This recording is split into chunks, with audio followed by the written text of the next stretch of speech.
Hey guys, welcome to Reddit. Today, I have compiled some of the most interesting Reddit stories for you. Let's dive into them without wasting any time. Welcome to Am I the A-hole, where OP refused to donate sperm for his sister's girlfriend. My sister Diora, 28-year-old lesbian, severed all ties with me, 26-year-old bisexual, because I refused to donate sperm for her ex-girlfriend Zoe, 27-year-old bisexual. And now my sister is me for their breakup. My sister is a lesbian, and I am bisexual with a preference for the same gender. Our parents must be so lucky, haha. We were extremely close, and always had been. She has always been there for me, and I want the best for her. 2 years ago, she entered a relationship with a bisexual girl, Zoe. However, Zoe kept her true gender orientation a secret from my sister out of fear of rejection. This fear stemmed from the common discrimination faced by bisexual individuals, even within the lesbian community. 4 months ago, I found myself in a dilemma. My older sister invited me to have dinner with her girlfriend and her. While it was common for us and our partners to have dinner together, this time it was just the three of us, with no other siblings or their partners invited. I had a feeling that there was something significant about the dinner, but I wasn't sure what it was. When I asked my sister why she didn't invite anyone else, she said she would reveal the reason at table. I noped. Okay. That night, as we sat down for dinner, my sister told me that she wanted to start a family and asked me to donate sperm so they could get pregnant. Let me emphasize here that the sperm would be going into my sister's girlfriend, not my sister. To her, this was the best idea since this way their baby would have both their genes. Just a roundabout way of ensuring that they are both biologically related to the kid. She went on about how this would be perfect, and how she'd be so grateful if I helped her. After hearing her proposal, I felt uneasy, but agreed to give her my response in the morning. I thought about it intensely overnight, and I hate it. So, I decided to reject her proposal. It is not that I don't want her to have kids or think she shouldn't. She'd be a great mom, but I also have a huge desire to have kids one day. I really want to be a dad, and the thought of being the father of a child that is being raised by another couple while I'm just left with the status of an uncle really hurts. If I'm going to father a child, I want to be 100% involved in the kid's life. I want to experience fatherhood in all its ups and downs, since adoption is a strict, lengthy, and expensive process, and surrogacy isn't legal in Nebraska, and of course it is not my preferred method of becoming a father. I have decided to either go into a heterogeneous marriage or have no children because having no children hurts less than having a child that I won't be a dad to.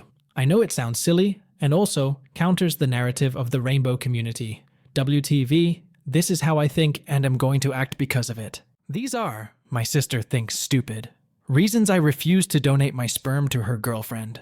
The next day, I told my sister that I couldn't donate my sperm. Upon hearing this, she became very angry and accused me of being selfish and unreasonable. I tried to explain my feelings, but she would not accept my reasoning. Due to my refusal, our relationship became strained, but we still maintained it.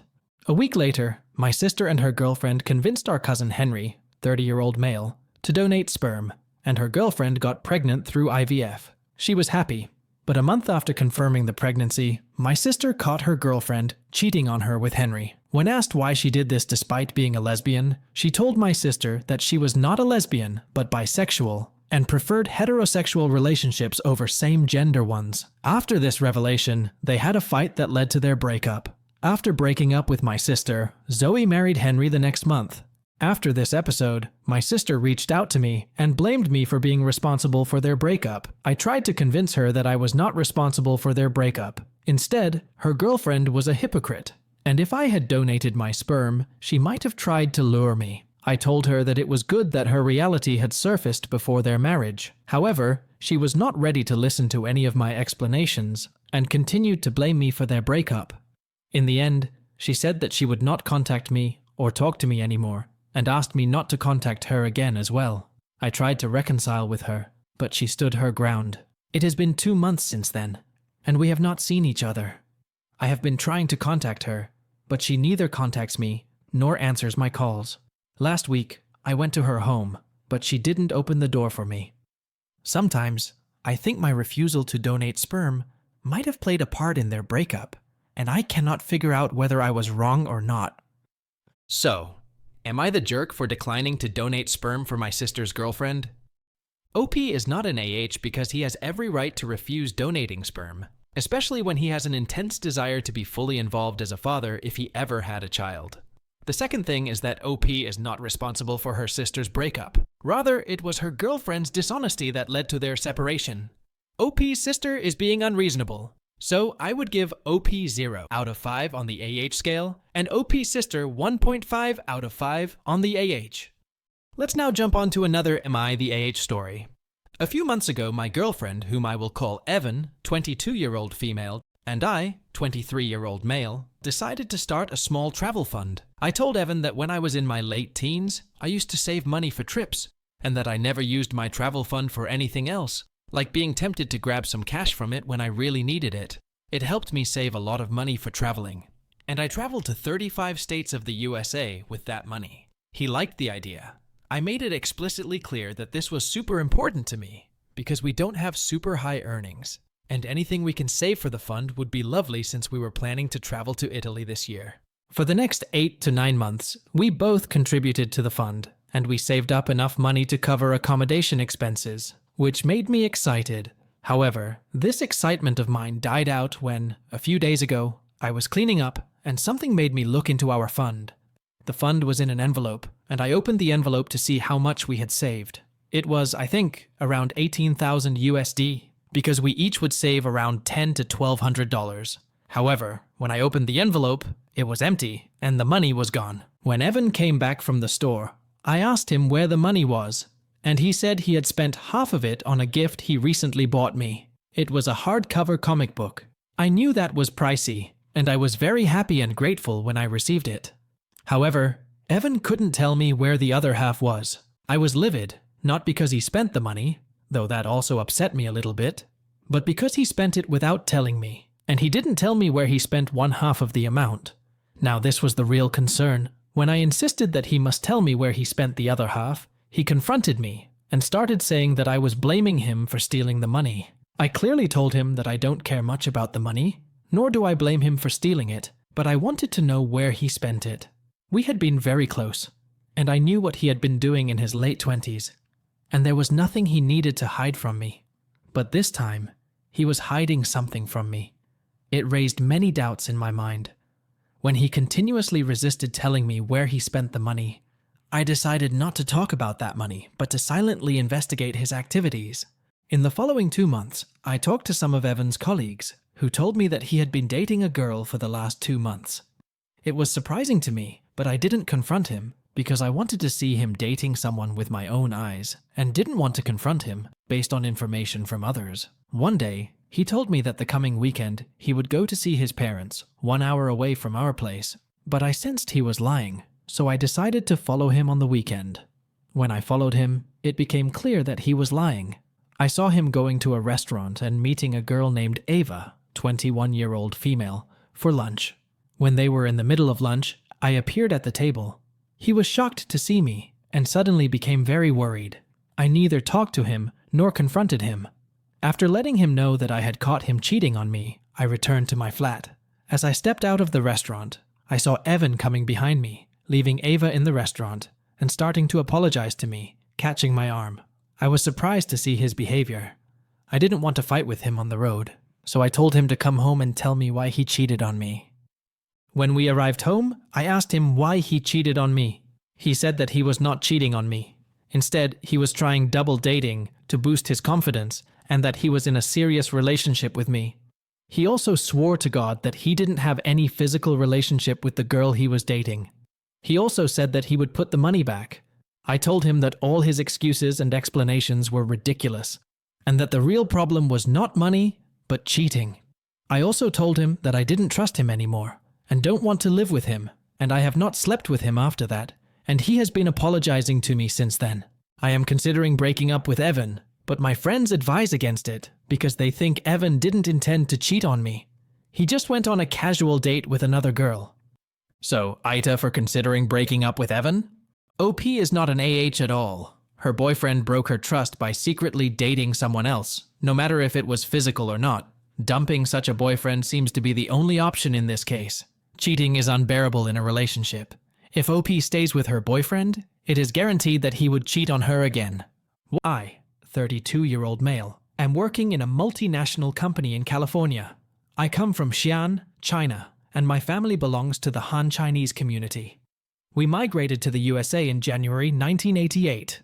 In China, the government declared first cousin marriage illegal in 1981, but it was considered taboo even before that in our community. While it is legal in California, none of our family members have ever married their first cousins. Simply put, we consider first cousin marriage as incest. However, this is not the case for everyone in the USA. Many people do marry their first cousins, and it is quite common among some families. Even many of my colleagues are married to their first cousins, and one of them is Micah, 33-year-old male, a second-generation American Jew. To protect his identity, I am using a pseudonym, Micah, for my colleague. 2 weeks ago, I had a heated argument with him over his first cousin marriage and got him fired from the office. Micah and I have worked at the same company for 6 years. While we weren't close friends, we often engaged in discussions on various topics, from social to political issues. We used to joke about each other's cultures, but now I have realized that making jokes about someone's culture is not justifiable. He would often say, "How do Chinese differentiate between their wives when all of them look identical?" Sometimes he would say, Chinese people name their child as Bang Dingao Ting Tang Tong Ching Rang Wong. And my most common reply was, at least they don't 𝐒𝐓 their cousins. Last year, Micah married his cousin Talia, a 29-year-old female, and now has a 3-month-old daughter. But I am still single, though I have been dating some girls lately. After his wedding, I stopped making any jokes about first cousin marriage, because I knew it was now a personal matter for him, and hence, I didn't want to risk causing any conflict between us. However, recently, he has been giving me grief for being single, over and over, bragging that he was married and had a healthy baby, and I was still single, and no girl was ready to marry me. This continued until I reached a breaking point and confronted him, telling him that he had not got married. Instead, his parents had arranged a cousin for him so that he may incest. Listening to this, he got on fire and said that his marriage was neither arranged nor incest, and that he married his uncle's daughter out of choice. I asked him what he meant by uncle's daughter, and whether his wife was the property of his uncle, and now his. I told him that he was not only incestuous but also a misogynist. When he realized that he might not win the argument, and the situation was getting out of hand, he threatened that he would go to the HR manager to complain about my behavior. However, I beat him to it and went to HR first. In the USA, all citizens are theoretically equal on paper. However, there is a clear disparity in the treatment of white individuals compared to people of other races, such as black, brown, and yellow people. The latter are often viewed as foreigners. Chinese immigrants, in particular, have a history of facing violence, persecution, and even murder. This is not just a perception, but has been documented by the Library of Congress. Feeling anxious about potential discrimination, I decided to proactively address the situation by speaking with HR before Micah could raise any complaints about my behavior. I exaggerated my side of the story when I spoke to HR to emphasize my version of the dispute between Micah and me. I also presented a video in which Micah made derogatory remarks about Chinese people. My friend and colleague Wang Lei, 31-year-old male, recorded the video with the purpose of capturing the funny conversation between colleagues. However, this video helped me strengthen my case in this dispute. I informed HR that Micah had been discriminating against me and making such jokes about Chinese individuals for years, but I had chosen not to report it earlier to maintain a positive work environment. I only approached you when the situation became unbearable. During the break, HR called both of us and advised us not to discuss cultural differences at work. Since my version of the story carried more weight, HR asked Micah to apologize to me. He had no choice but to comply with HR's instructions. After the apology, HR helped us reconcile our differences. However, Micah was not pleased with the situation, especially since he had to apologize when we were both equally at fault. After a week of ongoing tension, my friends and I were having lunch at the cafe when Micah showed up with some of his friends. He confronted me about allegedly damaging his reputation in front of HR, demanding an apology. I stood my ground, pointing out that he was guilty of making fun of my being single. When I refused to apologize at any rate, there started a heated argument between us. We both said some harsh words about one another. The situation escalated when he physically attacked me, resulting in a broken tooth. Our colleagues intervened and separated us, They provided me with first aid to stop the bleeding. Upon hearing about the fight, HR also arrived at the scene. She reminded us of the previous warning not to bring personal conflicts into the workplace. She indicated that she would report the incident to the boss. HR presented the case before the boss, who formed an inquiry committee headed by HR. HR was already convinced that Micah was wrong, and the CCTV footage of the cafe also suggested that it was Micah who started the argument with me while I was sitting with my friends and having lunch, and he was the one who physically hit me first. In the evening, the inquiry committee submitted its report, which stated that Micah was guilty of bringing up cultural differences in the workplace and initiating fights with his colleagues. After reading the conclusion of the report, the boss fired him from the job and handed him over to the police. After 2 weeks of trial, Micah was convicted of felony battery and sentenced to 4 months of imprisonment and a $1,000 fine. Fast forward to now, Micah came out of jail last week. Yesterday, he called me from an unknown number and threatened me again, saying that I ruined his career and now he would ruin my life. I am afraid of the consequences of the fight that started from some jokes. I wanted to report his threats to the police, but I don't have any proof that he threatened me because I could not record his call. Now, I am simply confused and afraid of the coming days. I believe I am not in the wrong and have never intentionally brought up cultural differences in the workplace. In fact, when I realized that our casual jokes might initiate a dispute between Micah and me, I stopped making those jokes about the Jewish community. It was actually Micah who started making fun of me for being single. However, Micah still insists that I initiated the conflict by mentioning his cousin's marriage. However, I believe just stated facts when I was provoked repeatedly. Do you think, AITAH? Everyone sucks here. While Micah's comments about his race and singleness were inappropriate, and his physical attack was unacceptable, it was OP who escalated the situation by bringing up Micah's cousin's marriage, which is, of course, a personal and sensitive topic. Instead of handling the matter properly, OP messed up everything, causing Micah to lose his job. Both OP and Micah are unprofessional and AH. So I would rate OP 3 out of 5 on the AH scale and Micah 2.5 on the AH scale. I, 27-year-old female, have been with my husband, Foom, 29-year-old male, for 5 years, and we have been married for 3 of those years. For context, Foom comes from a Thai family that moved to New York 25 years ago. None of his family members are practicing, but they still prefer marrying within their religion. However, my husband believes that religion should not be a hindrance in marriage. He thinks that if 2 people want to marry each other, they should proceed with the marriage without considering their religion. Marriage, according to him, should be seen as a bond between 2 individuals,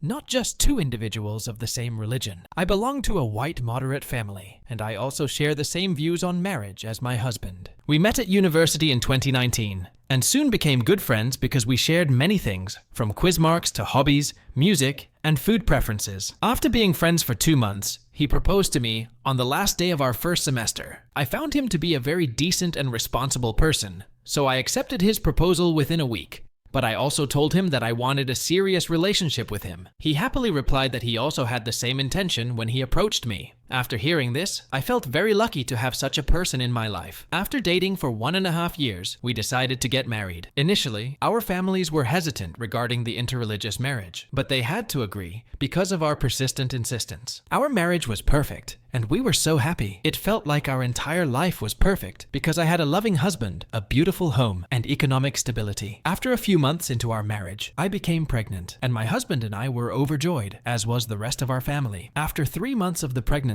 I had a gender identity test and found that our baby was a boy. My husband was very happy after learning this because he had always told me he wanted at least 1 son. He was not only happy, but he also took the initiative to baby-proof our home and started setting up a nursery for our baby. He bought essential items like clothes, blankets, and bedding for both me and the baby. I tried to tell him that he was doing things too early, but he was determined to be prepared. When I was 6 months pregnant, a routine checkup revealed that my baby might be at risk of preterm birth. The obstetrician recommended a test for chlamydia, which came back positive. After 2 weeks, I gave birth to a premature child who was immediately taken to the incubator and died after 1 week. It broke me, and I fell into severe depression, and even at one point considered taking my life. But my My husband was there for me during all of it, and we got through the grief. After 4 months of that awful incident, we went on a long trip to Europe, and in 2 months, we visited all countries of the European Union, England, and Russia. After this trip, our marriage felt stronger than ever, and life started slowly feeling beautiful again, even if it no longer felt perfect. About 5 months ago, I found out I'm pregnant again, and then soon after,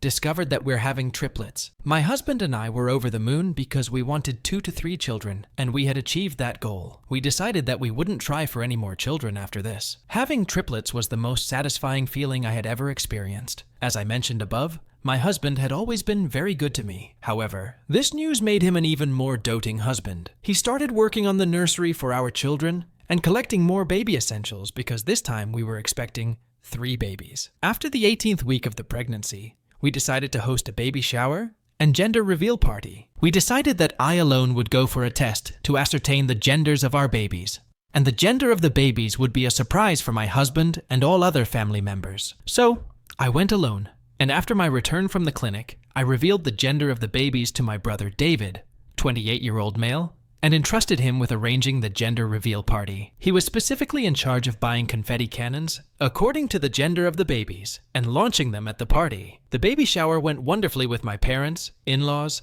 my brother and his wife and their daughter, and tons of friends and extended family. It was like a dream come true, and I was so excited for the gender reveal. I didn't care what the gender of our babies was. I just wanted healthy little babies. But my husband was clearly excited for potentially 3 sons. When the time came, my husband, my brother and I all shot a confetti cannon, and all 3 shot out pink confetti. I was so excited, and so was my brother. But my husband screamed at the top of his lungs and hit the table in front of us so hard that it actually broke. He screamed at me that I was supposed to give him at least 1 son because I killed his first one. This was the first time he spoke to me in this tone, and it was shocking for me. I burst into tears. My brother immediately stepped in and tried to get my husband to calm down, but my husband shoved my brother away. My brother then pulled me inside where I cried in the living room while my husband's mother tried to calm him down. I could hear him screaming outside about how 3 daughters are too many, how he doesn't want 4 kids but he also wants a son. I had been broken up about the death of my son,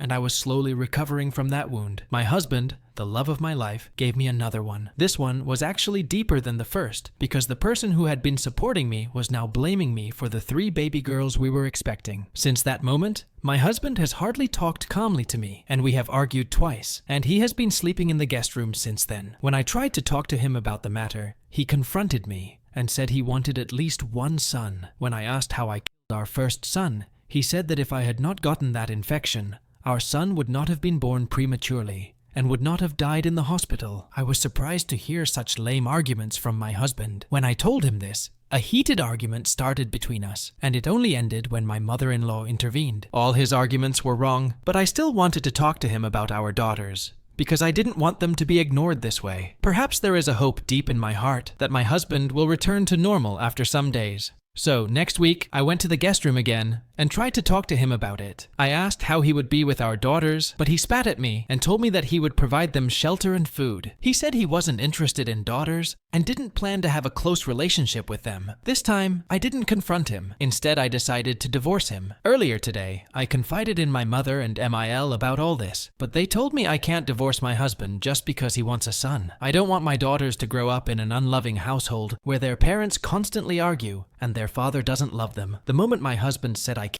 our son, I felt as though I lost all love I had for him in an instant. And I don't want my daughters to be in that kind of household. However, both my mom and MIL say it's just natural for men to want sons, and that at least he isn't saying he'll mistreat them. They treated this as an absolute fact, and acted as though I'm just a silly little girl who doesn't know anything. I felt incredibly small and stupid. I don't know what to do. My mother and MIL make me feel like maybe I'm overreacting to my husband's behavior, but my brother says this is not normal. I'm also not sure of what I'll do with myself if I divorce my husband. I don't work, and I'm not sure how I'll be able to find a job that can support me and 3 babies all on my own, or how I'll make time for all of them when I have to work. I feel so lost and helpless. I'm torn on what to do because I worry divorce will be too brash of a decision, and that maybe my mother and MIL are right. AITAH for wanting a divorce?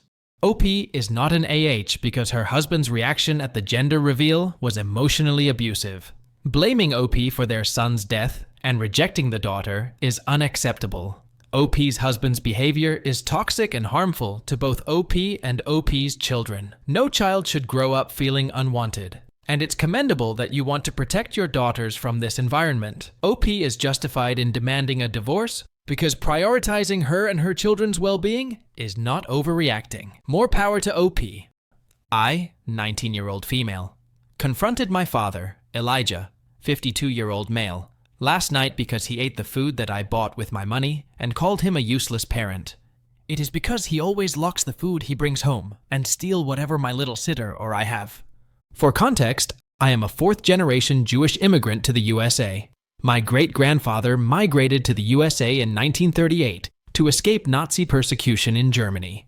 My two sisters, Maya and Anna, 15 and 16, and I've been living with our father in Miami since our mother, Emma, died in 2018.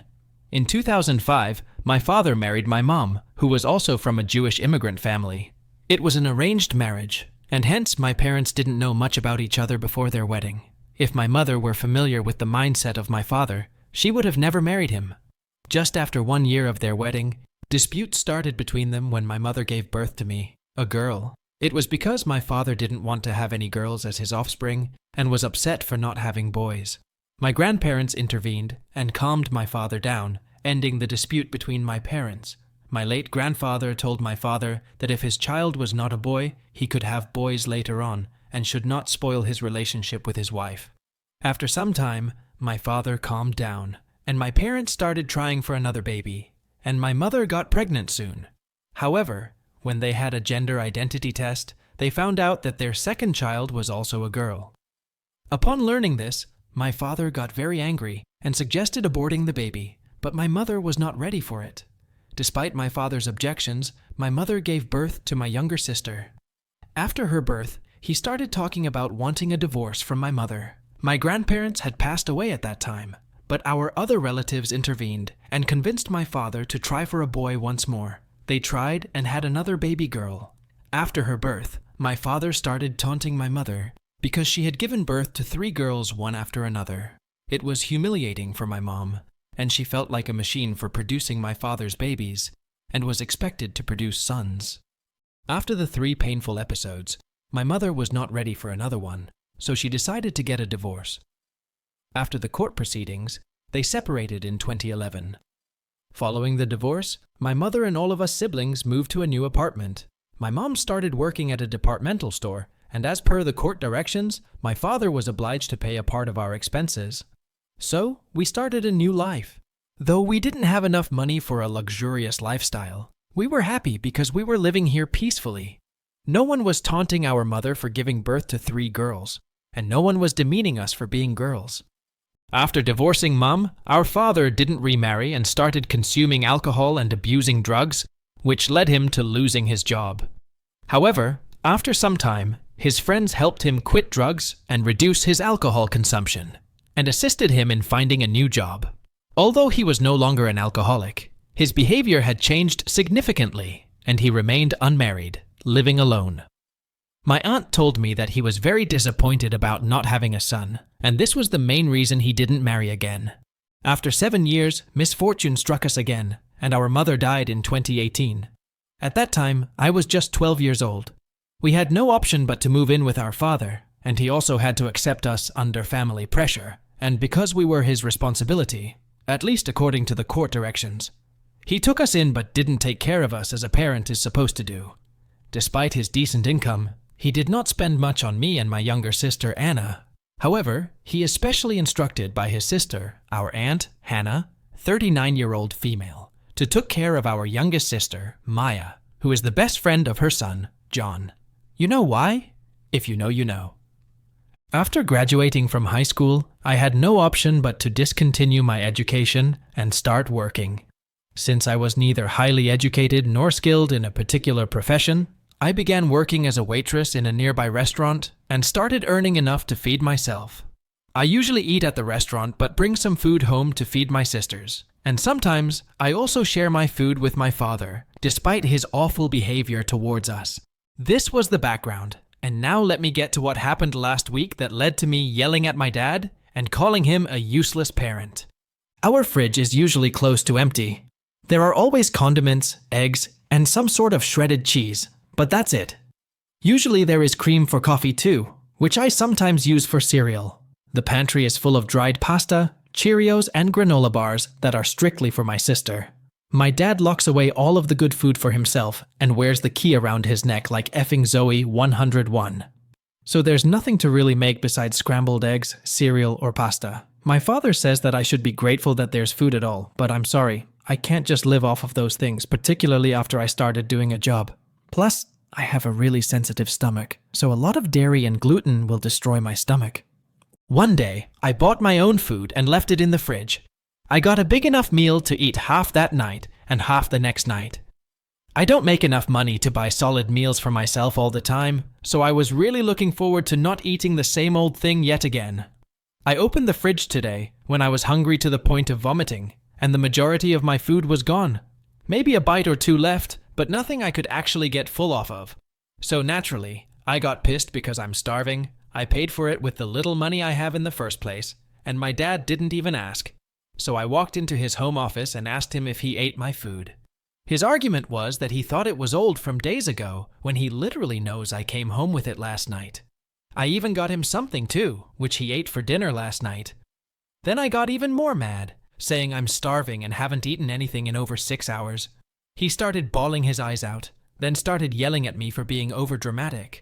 Not only this, he said that we sisters were an unnecessary load on him, and that our mother and we had destroyed his life, and he was living a miserable life because of us. I bore it until he was scolding me, but when he started blaming our mom for ruining his life, I told him that it was too much, and that I didn't want to listen to anything from him anymore, especially about mom. I yelled at him and told him in clear words that he was a useless parent for hiding food from his offspring and not caring for his daughters.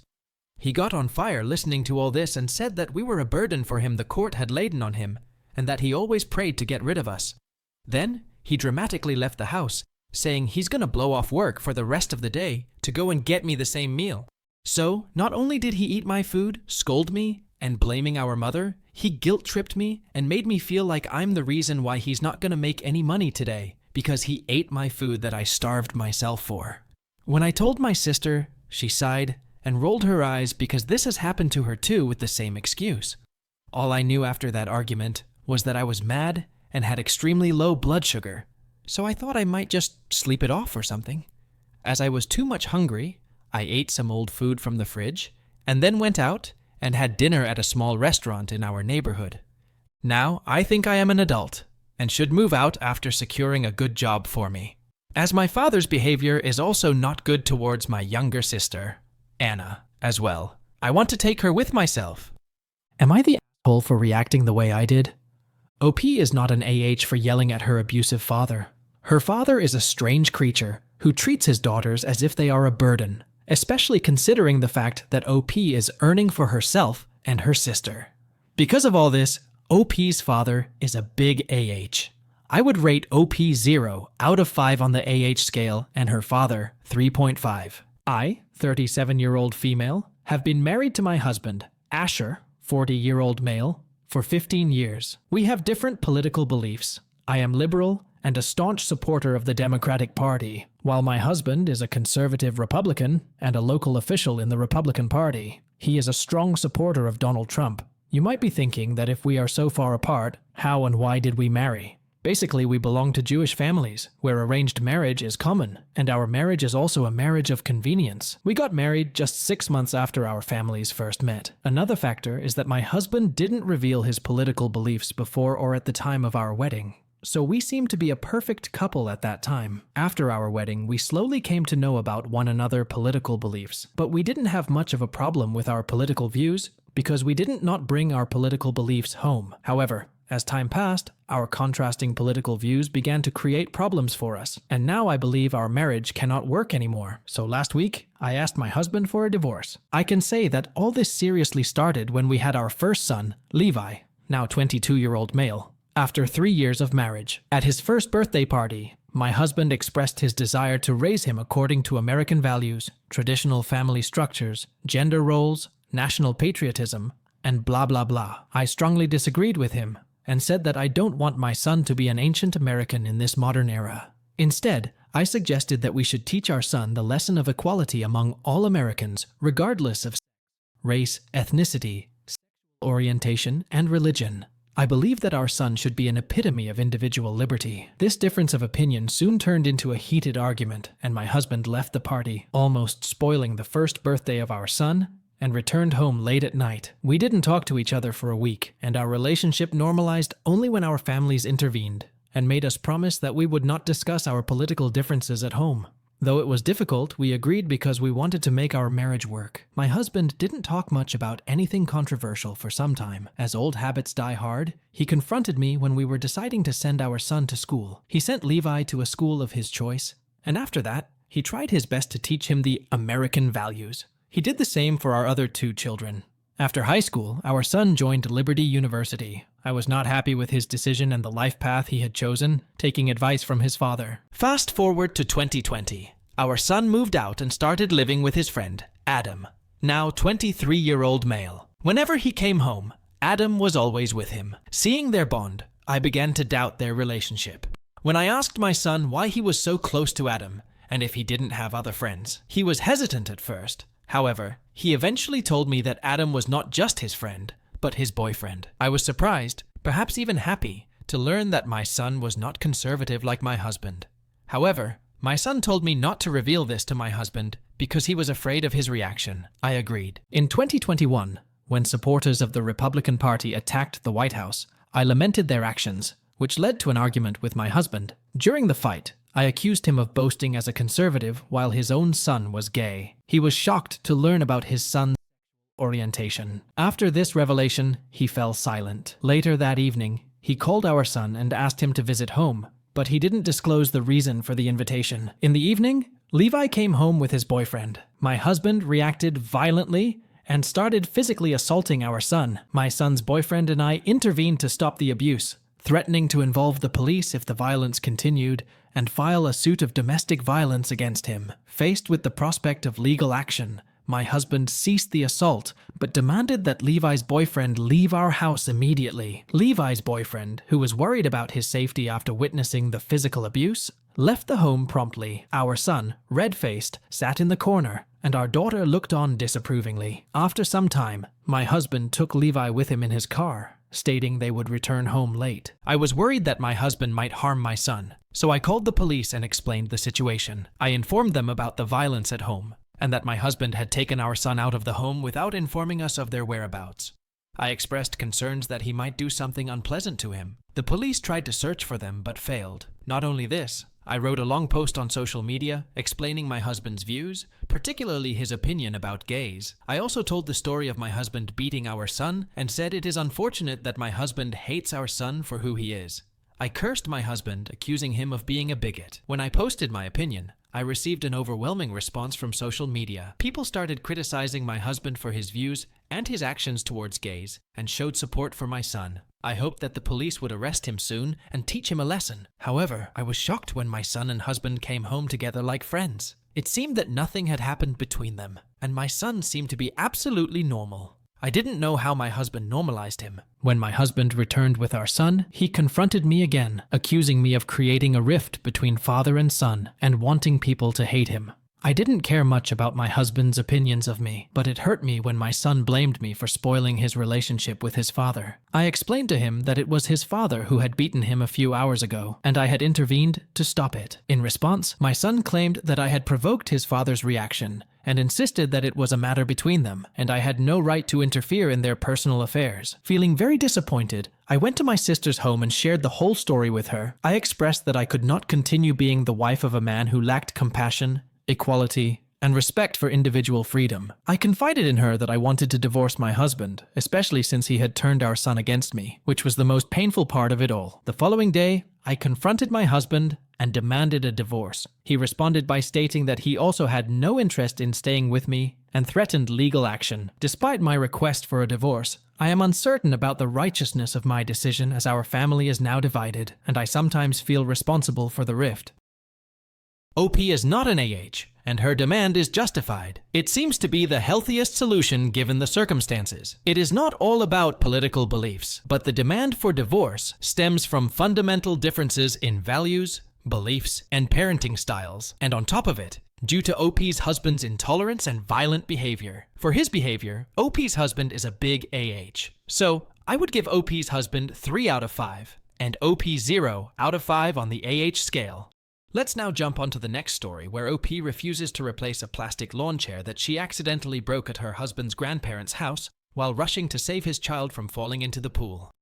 I, 26-year-old female, and my husband, James, 27-year-old male, along with our 2 young children, Elijah and Henry, 1 and 3, frequently go out to my husband's grandparents' property. It is a 40-acre wooded property, a kind of farmhouse with a pond at its center. The property is open for family use, and most family members visit the property and treat it as a family park. The property also features a gazebo with all kinds of stuff for use by anyone, such as the infamous plastic lawn chairs, to sit around the fire. 3 weeks ago, we visited the property with our children. At noon, we were sitting at the gazebo, with my husband looking after Elijah and me taking care of Henry. I was sitting on a chair in the gazebo and talking to my cousin Mary a few feet away from the pond, unaware that my husband had stepped away to throw something away and was no longer watching Elijah. I was engrossed in conversation with my cousin, and when I turned towards the pond, I saw Elijah getting close to the water's edge. Before I could react, he tripped and fell into the pond. I immediately yelled,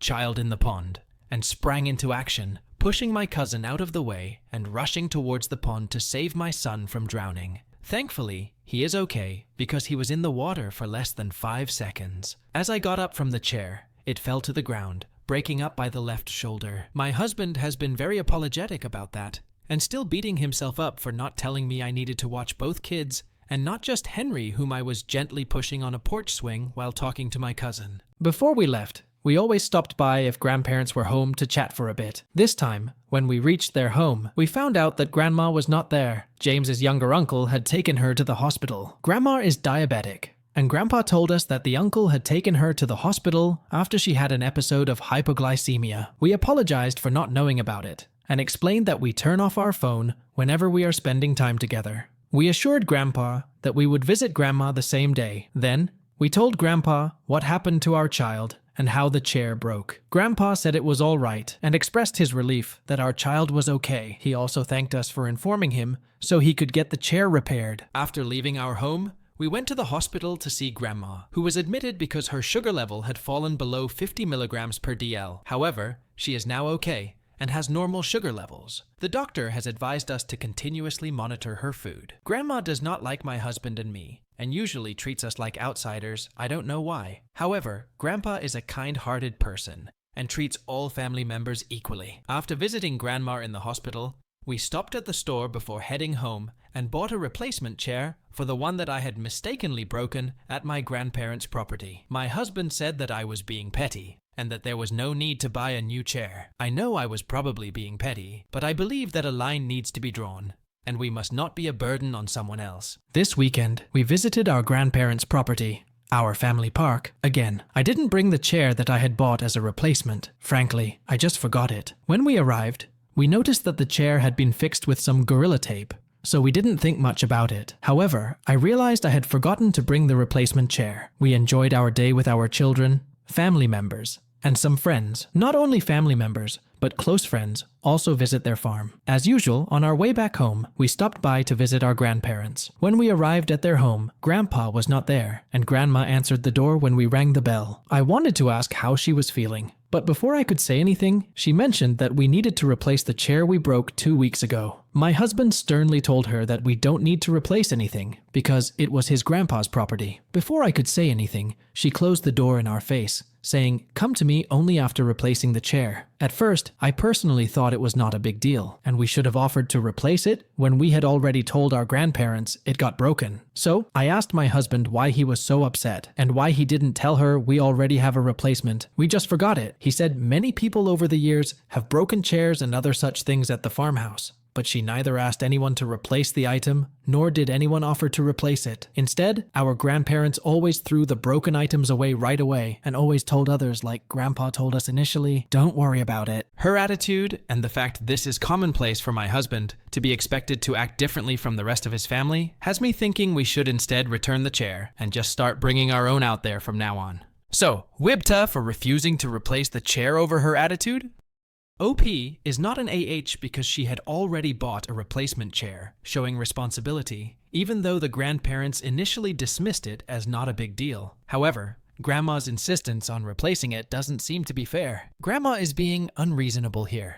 I, 31-year-old female, had been in a relationship with my ex-boyfriend, Daniel, 33-year-old male, for 4 years. Last month, I broke up with him because he was becoming toxic day by day and accused me of taking advantage of him when he was supposed to spend around $150. For context, in the beginning my relationship with my boyfriend was kind of ideal, but for the last year, things have not been as they should be. I caught my boyfriend cheating on me 2 to 3 times, and he has lied to me many times, but I always ignored it because I didn't want to lose him, and I didn't want to jump from one bed to another. Let's now come to the story. Last week, my best friend invited me with a +1 to her destination wedding, which was around 1 hour away from my home. So, I invited my boyfriend as a +1, and he agreed. The next day, when we were on a casual date, I mentioned that we take an Uber to the wedding to avoid parking problems, and because we would be drinking. The one-way cost is about $70 to $80, and the total cost was about to be around $150. When I suggested this, he exploded and accused me of wasting his money and trying to take advantage. I told him it was merely a suggestion and that we didn't have to do it, but my friend, the bride, was recommending it as well. He told me that he was not taking me to the wedding and that he's going to drive himself and make me pay for an Uber since I like to waste so much money. I laughed it off, not thinking he was serious. By the way, we don't live together and I work full-time and fully support myself. Fast forward to tonight. He mentioned again that we are going separately to the wedding tomorrow to teach me a lesson about money. I told him that leaving me behind on purpose to find my own ride is beyond disrespectful and embarrassing. I told him that if he did such a thing, then I would seriously consider ending the relationship as I am tired of his nonsense. This felt like a WTF moment. I asked him why he would do this, and his response was, "I want to teach you a lesson." It hit me hard, and I got very angry and yelled at him and asked what kind of lesson he wanted me to learn, but he didn't respond. Instead, he left the table and drove away. It was very humiliating and insulting for me. While on the way home, I decided to break up with my boyfriend, blocked his number, and also blocked him on social media platforms. I thought it was over, but the next day he reached out to me at my apartment and asked me why I had blocked him and that he was sorry for what he did the last night. I told him that I didn't want to have any relationship with him anymore. When he insisted, I told him clearly that if he didn't leave my apartment, I would involve the police. It was then he left my apartment, and I finally got rid of that toxic relationship. Since then, I have not received any messages or calls from him, but a few of our mutual friends, who are more of his friends, have been messaging me saying I am an AH for dumping my boyfriend, and that I should have sorted out things, and that I am impulsive. Initially, I tried to tell them the reason why I left my boyfriend, but when they continued to blame me for the breakup, I told them clearly that I don't want any suggestions from them, and that I would not let them overstep my boundaries. I am sure I made the right decision,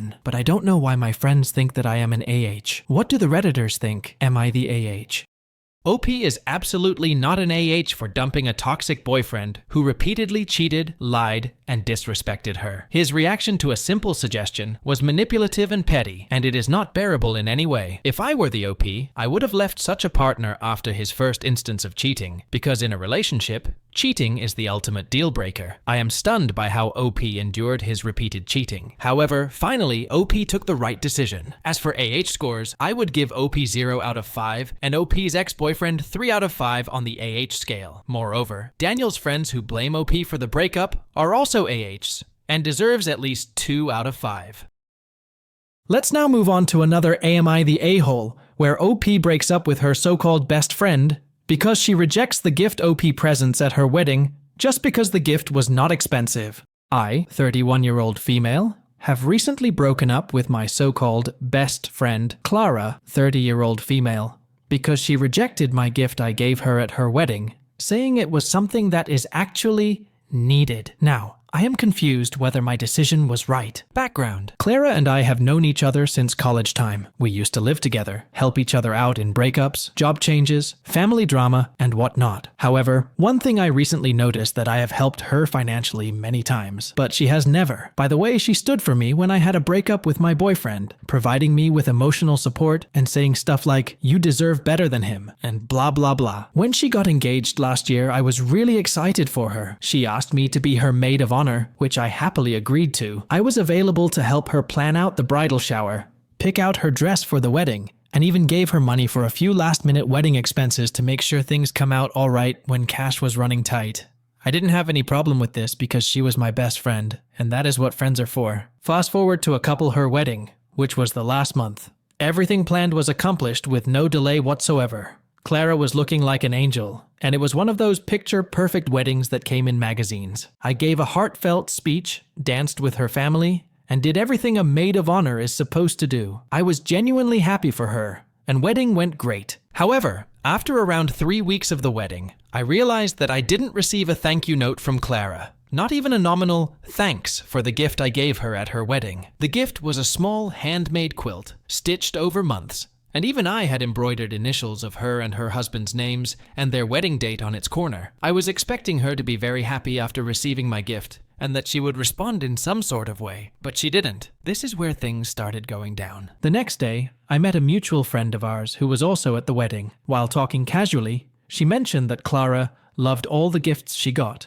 especially cash and more expensive things from her registry. However, she didn't mention my gift. After listening to this, I texted to Clara and said, "Hey, did you get the quilt that I made for you guys? I spent a lot of time on it and just wanted to be sure it hadn't gotten lost in all the wedding craziness." Her reaction? "Oh yeah, I saw it. It's nice, but honestly, I was kind of expecting something from my registry, like everyone else gave. You know, something we actually needed." I was stunned.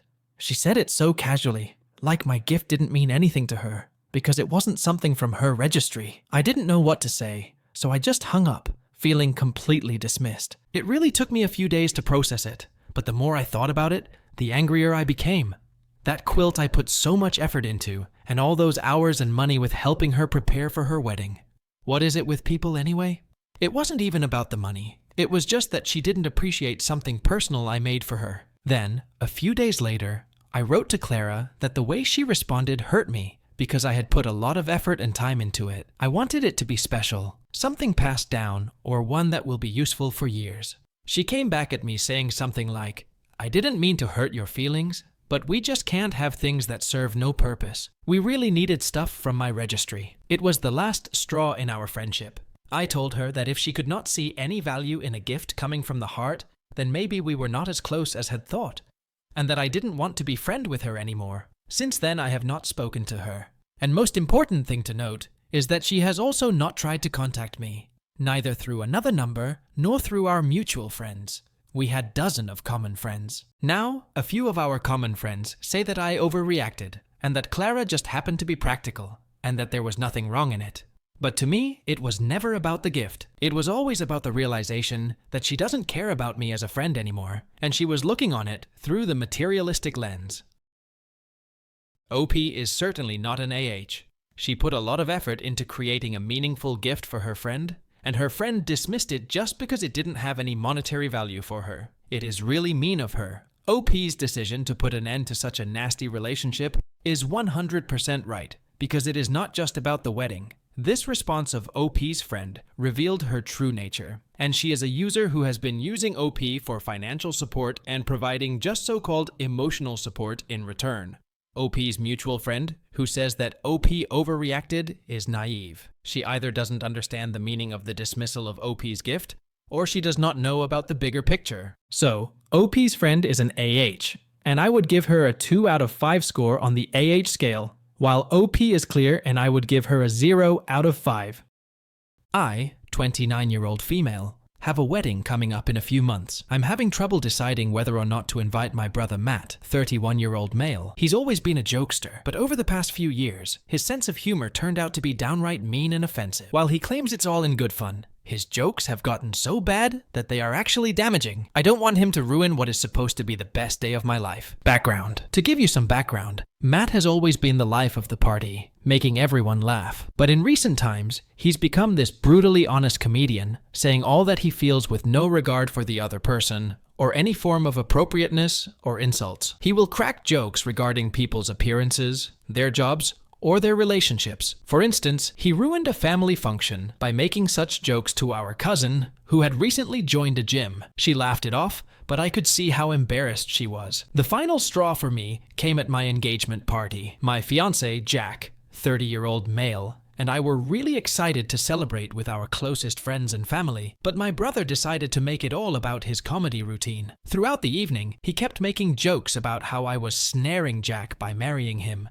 and we would be lucky to last a year because I'm too high maintenance. Jack took it like a champ because he's pretty laid back, but I was seething. I took him aside and asked him to tone it down. He just laughed and said I was too sensitive and needed to lighten up. After the engagement party, I seriously thought of having a serious talk with him. I reminded him that his jokes are crossing lines and he should stop if he is to be part of the wedding ceremony. Matt rolled his eyes, saying I am overreacting with the statement, "It's just how I am. If you can't take a joke, that's your problem, not mine." The whole conversation really put me in two minds, but I chose to let it go. My anxiety about the man ruining my wedding has just gone from bad to worse. After all, this isn't some family dinner or casual gathering, it's my wedding. And the thought of Matt blurting out inappropriateness during the ceremony or the reception gives me goosebumps. I lie awake at nights, visualizing scenes in which he starts off by making some dirty joke during the vows or during the toasts, and everyone ends up squirming and embarrassed. Last week, I was sitting with a pad of paper to finalize the guest list from my side. I just could not bring myself to write down Matt's name. When I completed the list, my mom took it and read it, and then asked me where Matt's name was. I told her that I didn't want to invite him to my wedding because I don't want my wedding to be ruined. My mom said that if Matt was not invited, she and my dad will also not attend the wedding. My parents have always said of his behavior, "Oh, just Matt being Matt," but they don't realize the toll that takes on my psyche. And when I spoke up about the reservations I had inside my head to my mother about inviting Matt, she almost looked bewildered and said,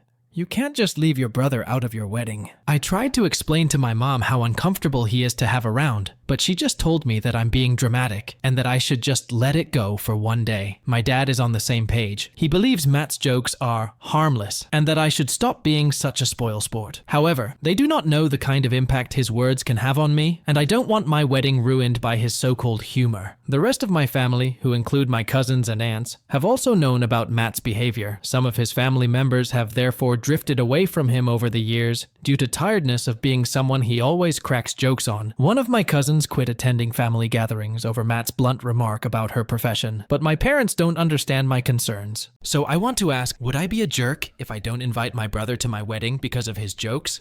OP is not an AH, and she has every right to set her boundaries. Her brother has a proven track record of spoiling many family functions, including OP's own engagement party. So, uninviting such a person is completely justified. OP is not an AH. Rather, her brother is a big AH. So, I would give OP 0 and her brother 2.5 out of 5 on the AH scale.